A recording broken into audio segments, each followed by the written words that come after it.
নমস্কার বন্ধুরা, সোনালিজ হ্যাপি কিচেনে তোমাদের অনেক অনেক স্বাগত জানাচ্ছি। আজকে আবারও একটা খুব গুরুত্বপূর্ণ বিষয় সম্বন্ধে কিছু জরুরি তথ্য তোমাদেরকে দেবার চেষ্টা করব। আমাদের রান্নাঘরে আমরা সকলেই প্রায় প্রেসার কুকারের ব্যবহার করে থাকি দৈনন্দিন রান্নায়। সেই প্রেসার কুকারকে সঠিক উপায়ে কিভাবে ব্যবহার করলে সেটি আরও দীর্ঘদিন ভালো থাকবে, খারাপ হবে না এবং একই সঙ্গে আমাদের রান্নার কাজও অনেক তাড়াতাড়ি শেষ হবে, রান্না আরও সহজ হবে, সেটাই তোমাদের সাথে আলোচনা করব। তো চলো দেখে নিই ভিডিওটা এবং কি কি টিপস আমি দিতে চলেছি সেটাও তোমরা দেখে নাও। প্রেসার কুকার ব্যবহারের নিয়মাবলীর প্রথম হলো সঠিক পরিমাণ জলের ব্যবহার। যতটা পরিমাণ খাবার সেদ্ধ হতে দেবে তার ঠিক দ্বিগুণ পরিমাণ জল যদি দাও তাহলেই প্রেসার কুকার সঠিকভাবে কাজ করবে। এর থেকে বেশি জল দিলে সেদ্ধ হতে সময় অনেক বেশি নেবে এবং যদি কম দাও তাহলে কিন্তু খাবার পুড়ে যেতেও পারে।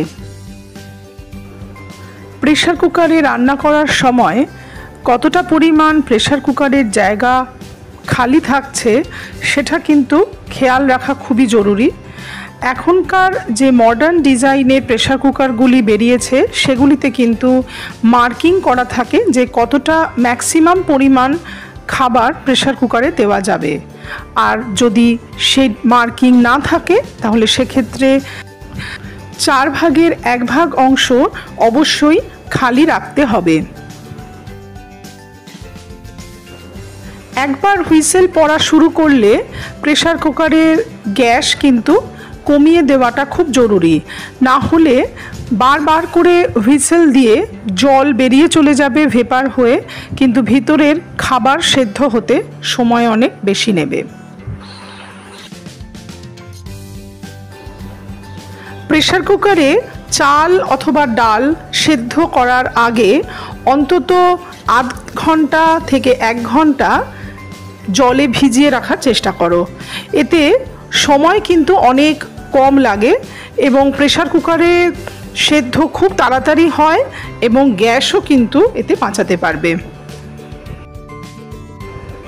প্রেসার কুকারে ডাল জাতীয় তরল খাদ্য সেদ্ধ করতে গেলে অনেক সময়তেই ঢাকনার মুখ দিয়ে সেটা বেরিয়ে আসে। তো সেটাকে রোধ করতে গেলে খাবারের উপরে 1 থেকে 2 চামচ তেল ছড়িয়ে দাও। এতে এইভাবে ঢাকনা নোংরা হবে না। প্রতিবার প্রেসার কুকার ব্যবহার করার পরে খুব ভালো করে সাবান দিয়ে প্রেসার কুকারটি পরিষ্কার করে নিতে হবে। বিশেষত প্রেসার কুকারের ঢাকনাটার মধ্যে যে খাবারের কণা লেগে থাকে সেগুলিকে কিন্তু খুবই ভালোভাবে পরিষ্কার করা জরুরি। প্রেসার কুকারের যে সিটি বা হুইসেল যেটাকে বলি আমরা, তার মধ্যে কিন্তু খাবার অনেক সময়তে ঢুকে তার ভিতরের যে সরু নালি পথটি থাকে সেটা বুজে যায়। এটি কিন্তু খুবই বিপজ্জনক, তাই মাঝে মধ্যে এই সিটিটাকে খুলে সাবান জলের মধ্যে ডুবিয়ে এটিকে ভালো করে পরিষ্কার করতে হয়, অথবা সরু সেফটি পিন জাতীয় কিছু দিয়ে এর নালীপথের মুখটাকে ক্লিন করে রাখা খুবই জরুরি।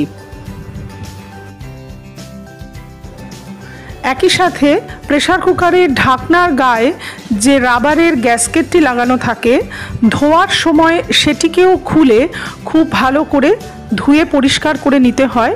তা না হলে গ্যাসকেট এবং ঢাকনার খাঁজে খাবারের কণা জমে যেতে পারে, যাতে পরবর্তীকালে ঝুঁকির সম্ভাবনা থেকে যায় এবং গ্যাসকেটটি এতে ধীরে ধীরে ক্ষয়ে যায় ও খারাপ হয়ে যেতে পারে।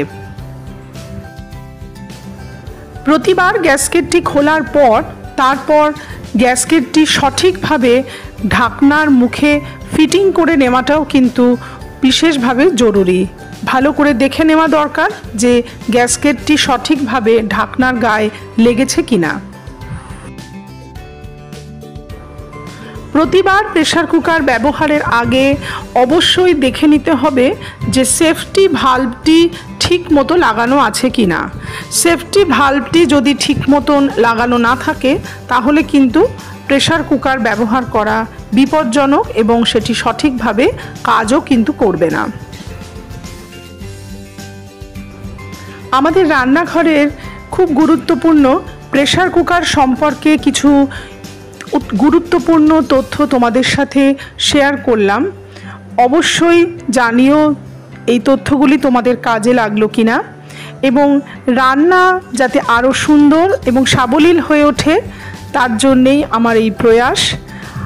পরের ভিডিওতে আবার আসবো নতুন কোনো রেসিপির সাথে। ভালো থেকো, সুস্থ থেকো সবাই।